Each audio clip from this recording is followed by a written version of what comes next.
Sometimes Washington just runs on cruise control, where policies to fix one problem stick around forever because it's easier than changing the law. Take the federal excise tax on heavy-duty trucks. Congress passed the FET for one purpose: to fund World War I in 1917. 100 years later, and the tax is not only still with us, but it has increased to 12%. But why?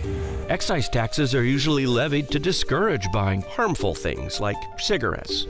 But the FET is a huge tax on trucks that are all made here in North America, trucks that are critical to the entire economy.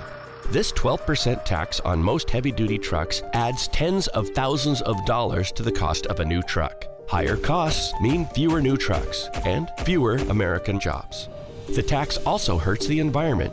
Today's new trucks are cleaner, safer, and more fuel efficient than ever. But since the FET discourages the purchase of new trucks, older, less safe, less fuel efficient trucks are kept on the road longer. And to make matters worse, the FET is incredibly difficult to administer. Today's trucks are so customizable, hundreds of pages of IRS regulations must be navigated for each unique sale. And because truck sales can be hot or cold, depending on the economy, it's one of the most volatile sources of federal revenue for the Highway Trust Fund. An outdated and complex tax on trucks that drive our economy, costing jobs, hurting the environment. World War I ended a long time ago. Now's the time to end the FET.